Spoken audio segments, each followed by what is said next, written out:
Kids, we are talking to the luxury lady. That would be Jessica de Castro. What's up? How are you doing, Jessica? I'm doing fantastic. And yourself? I'm living the dream, man. I'm so glad you're here. You know, we only talked real briefly. I think it's going to be fun, mainly because you're in the world of Christian Dior marketing. And not only I throw that out because I think it's a cool name, but also I think that'll give you some credibility so people understand kind of the world from which you come.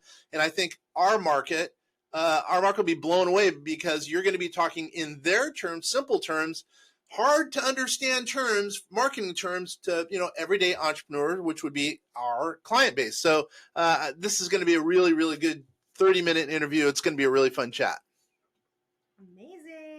Amazing. So I'm going to remind you, our marketplace, really, we have in our database about 12,000 entrepreneurs, solopreneurs, usually real estate investors. Almost all of them in some way are trying to do marketing. They might be a real estate coach. They also might be a real estate agent. We have a lot of real estate agents. We have a lot of people who are just trying to expand their business. I know you do experiential marketing. Yep. And I think a lot more people are starting to go into that because with AI, there's some curveballs that are being thrown at everyone. So now people are wanting kind of a different vibe, a different path to marketing. I think that a lot of your background, it sounds like it will help a lot of the people who are going to be listening and watching this. Absolutely. All right, so I threw out Dior the luxury lady, which by the way I coined that. I love that for you. Tell me a little bit. Tell the audience a little bit about your background, and really, it sounds like it's an interesting one that'll really add value to a lot of our people out there. Yeah, absolutely. So I spent just over a decade in the world of business development for luxury retail. So I worked for a variety of different brands. One of them is I guess it would be equivalent to like a Saks Fifth Avenue. It's more Canadian. It's called Holt Renfrew, a luxury retailer, I guess. And Christian Dior, Aveda, which more in the luxury hair care world. And so that is where I was prior to being an entrepreneur. And I helped them. I found through working in that world that, of course, in luxury, it's really a lot about the experience that you're providing to people. And of course, many other things. But I kind of ran with that and decided that that's what I wanted to bring to the world through entrepreneurship. So, and by the way, about 400 or so of our clients are up in Canada, and we have clients all over the country, actually all over the world. But the majority of our clients are in the United States, which, as I mentioned, some clients up in Canada. First, so if we can, let's backtrack a little bit. So what got you into marketing in the first place? And then what makes you kind of the voice for maybe some of these people who need some help in marketing, in addition to the background that you've already mentioned? Absolutely. So funny enough, I fell into the world I went to school for makeup artistry. Oh, but of course. Totally different. Yeah. And I got a job on a cosmetic counter in a luxury retail store. Mm-hmm. And I was, just a makeup girl on the counter. And within 3 months, I kind of realized I understood humans and business and consumers more than the people I was working alongside innately. Like I just understood. And Mm-hmm. so within the first 3 months, I was managing the counter. And by the time I was 21, I was managing a retail store of over 110 people. Oh, wow. And it kind of just skyrocketed from there, which in hindsight, in high school, I was like, I'm not smart. I'm not particularly good at anything. So, when I kind of went into the workforce, I didn't know that that's what was going to be ahead for me. But it felt like something that just came naturally. And, I decided that I realized that the thing that made me really good was that I had a genuine interest in humans. I really wanted to know people and understand people. And so when I was dealing with clients and then, as like my career grew, dealing with the people who are managing the stores and the company on a much larger scale, or companies on a much larger scale, that when I made the brands more human-centric brands and connecting with people in that level, that's where the magic happened. And Mm-hmm. so I was able to kind of see that like this is something that, I can grow with, like marketing, understanding people, and kind of helping brands see the power in those experiences. Hmm. So I totally get that. I got to assume you like working with smaller business owners versus some of the big brands. I mean, that's my assumption, but I'm going to say that. Is that accurate? 100%. Which is funny Uh, because the world I came from was with big companies. But I love the idea of bringing this style of marketing, which I'll talk a little bit more about in a bit, I'm assuming, mhm, mhm. to the smaller businesses that can really leverage it in a very powerful way. Yeah, it's funny because there are all these, in my opinion, there's all these marketing gurus who are, who really don't know anything about marketing. By the way, no offense to the marketing gurus out there, they haven't done marketing. They say they've done marketing, but I think you have some credibility because you've worked with, you're the luxury lady. You've worked with luxury brands. If you could really, if you start at the top big companies, I think that a lot of the stuff you'll be able to impart will help, an entrepreneur who's, a real estate agent who is trying to expand their business. You know what I mean? It totally makes sense to me. Thank you. Yes. And I see that too, because in the luxury world, the standards are astronomical, right? Exactly. Like it's super high. So when I'm looking at the experience that a small business is providing through the lens of what a large business Mm. gives and provides, it really gives them an edge and like an insight that is not what you would get from every person. So I do feel like, yeah. Yeah. So all right. So I'm gonna hold your feet to the fire. Give me three. How about this? I'm gonna throw a little curveball at you. Give me three tips for a small business owner that is unique in the marketplace that a small business owner might not be deploying in their business. That's a tough one. That is a tough one. I know. I like being tough on people. Okay, the first thing I think of is collaborating with companies that are not expected. So, one of Hmm. the keys with experiential marketing is engaging businesses in a way that they're not usually used to being engaged in. Or, sorry, Okay. engaging the consumer, sorry, in a way that they're not used to from the business. So, when you are, a restaurant and you're collaborating with something that's like outside of your realm, like it wouldn't seem like a linear collaboration like with another linear business. Give So me kind of, give me an example. I think I like that. I like where you're going with that. What do you mean? I dig that. Give me an example. oh my gosh, there's so many. Hmm. But when so you this is one an example that people have seen so they can make a connection to, like if restaurants hold like paint nights, or they do like fun kind of elements where again you wouldn't necessarily expect to like have those like I guess niche little experiences in a restaurant, Hmm. but it attracts like it creates an experience that somebody isn't going to get everywhere, right? So things that are really outside of the box. Yeah. And I think that is something that kind of creates retention, memorability, and there's ways to do it in which it feels like a really cool luxury high end experience that's not like cheesy or like like it doesn't feel, I don't know, totally outside of the box, right? Hold on. Um, I dig that. So I cut you off, but before you said something about a restaurant and a paint party. What do you yes. mean by that? I might see where you're going. Remember, I'm not very smart. I need Of help tying course. things together. No So what do you mean? Because problem. that might be a really good idea. What do you mean by that?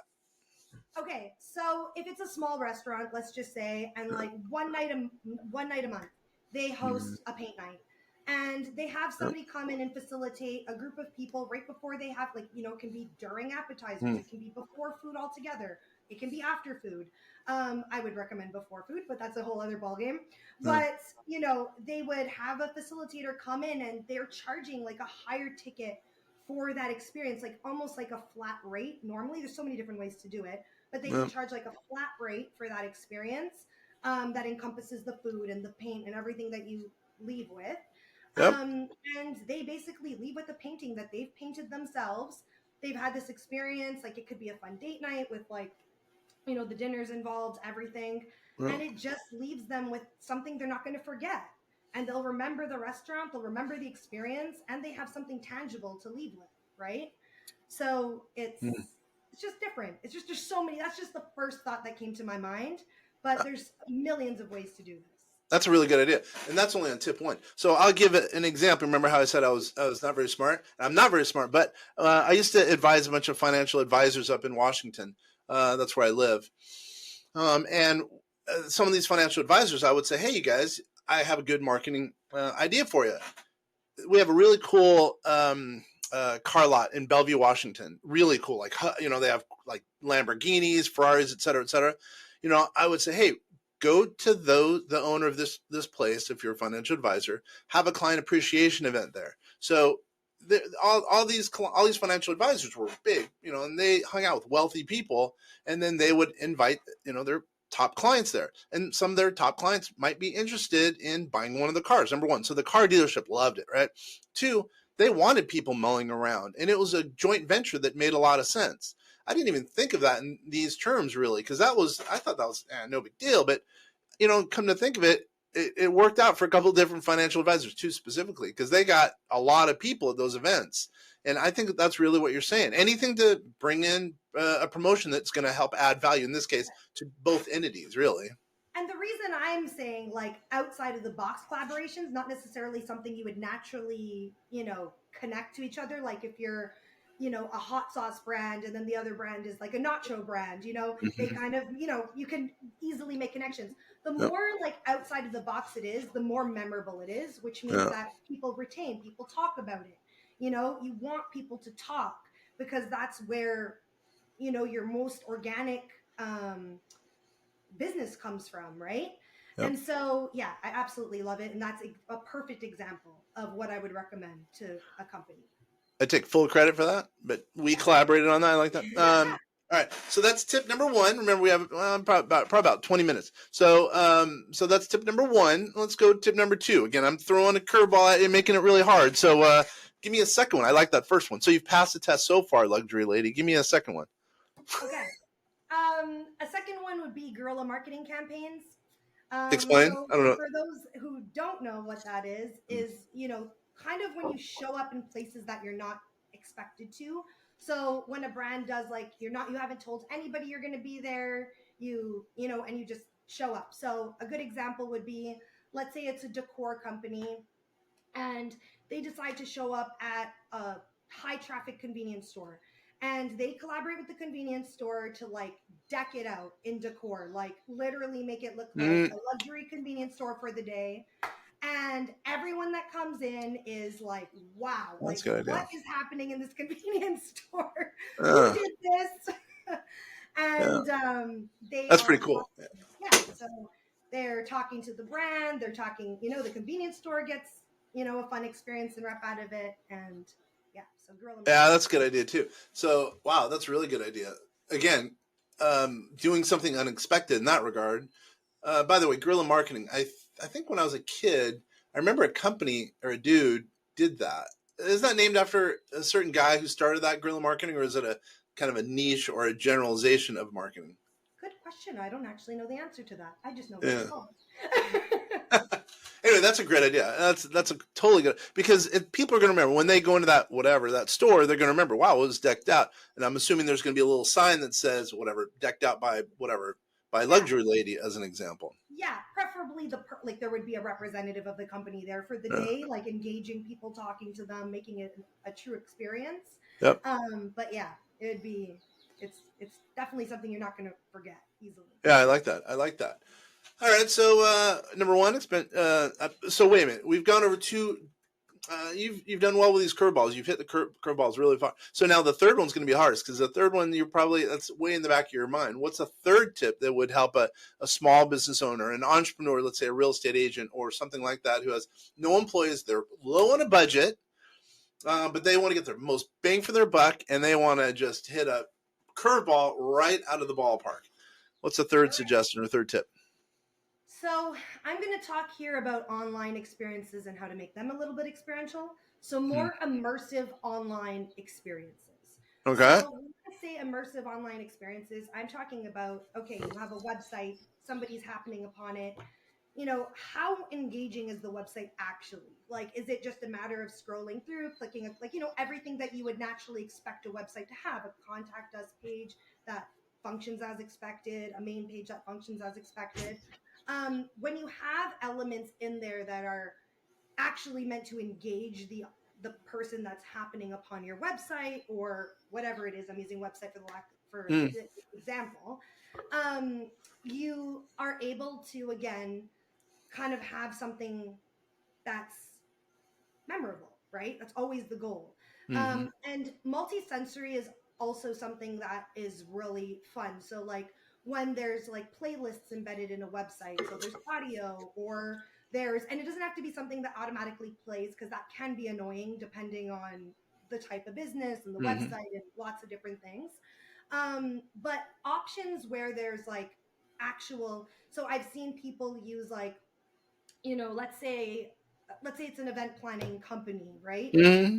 On their website, opportunities to like um, use VR to like virtual reality to like basically spin around an event, a decked out room in an event, Mm-hmm. that's like embedded into the website, or so many like there's again hundreds of ideas and things that you could do, but you want to think like how are you engaging multiple senses Mm-hmm. through this just visual technically experience, right?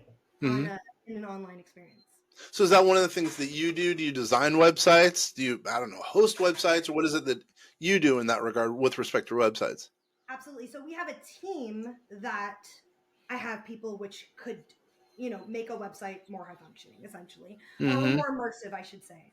And so I don't like I do audits, right? So like I Mm-hmm. look for the things that are already working really well and what really needs help. I'm always step one, but the team of people are there to kind of bring it to life if and when the client needs or Mm. wants. So I assume you have your own website that people could go to and get information about these three things and many other things, correct?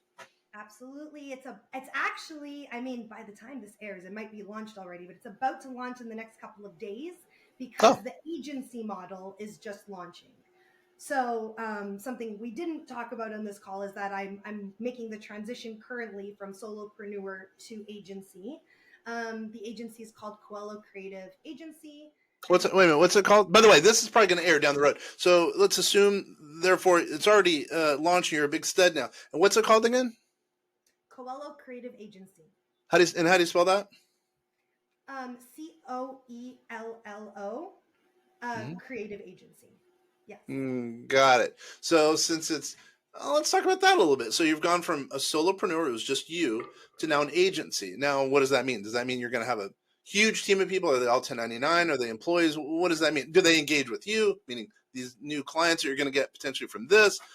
Explain a little bit about this agency. Absolutely. So I've been onboarding people since January Mm-hmm. as I've been going through this transition. So I have a team of a mix of students who are like the best at like in their world right now. So I want to give students, I'm very passionate about giving students opportunities to work in this field so that it's, more out there, and I'm really passionate about mentoring students Mm-hmm. in entrepreneurship and experiential marketing. And so I have a team of part students, part like subcontractors who Mm-hmm. have their own businesses, who are different experts in different fields that are co-collaborating or collaborating with me to bring this agency to life. And so there is the a bit like option to work with those, um, I guess, agency partners one on one. Mm-hmm. But mostly it'll be through me and like kind of like a late, like a, it'll all be all encompassing, right? So Mm-hmm. if you start, you do the audit and you choose to move forward with actually implementing these experiential marketing practices to the business, my team will make that happen and come to life. So yeah. Got it. So, very interesting.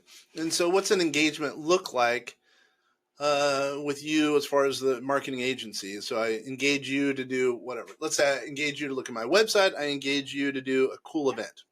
What does that look like? So we would start by looking at what's obviously already there. like, I would do an audit. Basically, when I say do an audit, I'm looking at the experience of what you currently have. So if it's the Mm. website, I'm looking at beginning to end. What does the website experience feel like to me as a consumer? Are we hitting the first step is, are we hitting the expectation, the base level expectation? And then how do we embed the unexpected, the stuff Mm. that's really going to make it memorable and different and increase retention? Then I will, of course, the things that are working really well, we're going to highlight that you're already doing. And then we're going to work on the strategy on what like we think as a team should be embedded to like bring it to the next level. Mm. So then the experiential marketing campaign would be built out. At that point, you would choose whether it's the event or the website. You would choose, okay, I'm going to take this campaign, this strategy that you've given me, and I have the people, and I'm going to make it happen. Or you can say, Jessica, I want your team to make this happen for me. And then Mm. that would be step 2. So I do like giving the option because I want to work with all kinds of small businesses that have all kinds of budgets, Mm. so that they can really make an impact and see their businesses grow. So that's why I kind of leave it with, a two-way road. Mm. I get it. I get it. So then, what's a typical engagement? Meaning, like, do we sign for a month, a year? What's the term of the engagement? Yeah. So each section that is being audited, so like we just categories, would be anywhere from 1 to 3 months, depending on the Mm. like 1 to 3 month contract, depending on what we're doing, like what we've decided we're going to do with it. Then the rest is by like, once the audit is over, like the audit period and the strategy, Mm-hmm. then you decide like based on how many things we're changing, it can be, it's by estimate. Like, we decide together how long that's going to look like. But if you just end at the audit, then there is the option to do like a subscription almost, like where you Mm. get support on a monthly basis, one time per month. So just to kind of keep things like, okay, like you have questions, like how, we've come up across this challenge or that challenge, and like we want to implement. So you can still have the agency support in your back pocket, but not necessarily like Mm. actively doing campaigns until you wish to do another one. Yeah. So Yeah. I get it. So at that point, it becomes kind of a subscription or community, et cetera, et cetera. correct. Yeah, I get it. I get it. I totally get it. So, all right. So, what's one thing we haven't talked about thus far that can help add value to a small business owner? So far, we've given 3 tips, but what's something else that can add value to an entrepreneur who let's say, most of our entrepreneurs are, they've been around for a while. Let's say someone's been around 15 years as a guest, Yeah. and they want to take their business to the next level. They're kind of stuck. They're stuck, whatever, for whatever reason. As far as marketing goes, maybe they're doing their own marketing. Yeah. What's one little thing that could take them to the one next level so they could become big and studly, just like the luxury lady, let's say. Yeah. Have a super tight, clean referral program. Like Mm. referral programs are a big miss or are Yeah. not executed well. So very, very clean, tight referral program is what I would recommend as a Yeah. singular thing. Systems. So that's how we've made our business. We don't really do any marketing. We just started April 15th doing marketing. But I mean, I think that's huge. And everything was based on referrals. I mean, literally 93 or 94% of our business comes based on referrals. And we systematized it.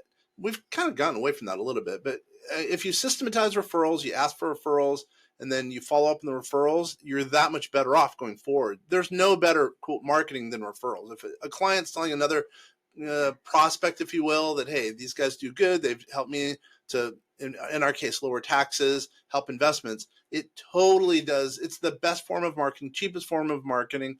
It makes for a sticky client, et cetera, et cetera. It's the only way to go. So that's impressive that you've mentioned that. You know what I mean? 100%. In fact, up until now, my business has been 100% a referral Yeah. based. 100%. I had no online presence. Only now with the agency are we Mm. marketing online. And so it has been like, I could not talk more about referrals and how well that can work for a business if done properly. Yeah. So Yeah. That's impressive. So then what's one thing I got you, and those are now 4 things we've talked about. So what would you say? Oh, by the way, how does someone get a hold of you if they're interested in learning about you a little bit more? Absolutely. So if you want to talk to me directly, email's the best, Jessica at jessicadecastro.com. For the agency, it'll be coelloexp.com. So coelloexp.com. Coello Experience is what it stands for. And yeah, those are probably it. We have an Instagram, type in Coello, got it. And what, by the way, what was the email address? You threw that out kind of fast. What was that? Okay, Jessica at Jessica de Castro, first name, last name.com. Perfect. All right. So what's one little thing? So you mentioned audit. What's I guess a little, you know, how sometimes people give away a 15-minute consultation or 5-minute consultation or maybe a free book. Do you have anything like that that can help add value to an entrepreneur that we've talked about? Yes. So I mean, what I do is 30-minute discovery calls, Mm. always free. So I love meeting people. I love talking to people. I love knowing about your business. Literally nothing makes me more happy than my discovery calls. So if you want to talk to me, ask me questions, I am so happy to do that and to book. Yeah, just book a discovery call and we could do like a little short strategy session right on the spot. Awesome. I think it sounds you've come out with 4 really good ideas. So I think right off the bat, people can you know, do a walk away from this, and then hopefully, who knows, go to their keyboard, email you, check you out on the website, because I think it makes a lot of sense based on what we've said today. Because I can consider myself pretty hard on guests, or we call them partners, and I've thrown some hard things at you, and you've as I mentioned, you've hit the ball out of the park. It's those are some good ideas. I really would agree with some of the thoughts you have. I totally appreciate you being here. Thank you for having me. It's been a pleasure. And I also was like, oh my gosh, 3 tips. What are we going to talk? But got them. We're good. You did well. You did well, luxury lady. And I want you to go by that for the rest of your life and say, Okay. hey, it's all because of Kenner. Yeah. I'm running with it. Once again, hey, you guys, this has been Kenner French, luckily hanging out with Jessica de Castro, you know, the luxury lady, here with a vast voice, telling business secrets to entrepreneurs. It's been a fun time. Thank you. We you know, you could be spending a lot of time doing a lot of other things, so we appreciate you guys for spending the time here. And if we've added some value, if you have any questions, whatever the case is, go ahead and email us at info@vastsolutionsgroup.com, or just go to the website and check it out. There's some tools and resources out there that can help add value to you, the entrepreneur. Once again, this is Kenner French, Vast Voice, telling business secrets to entrepreneurs. Jessica, thanks again. Thank you. Bye-bye. Nice.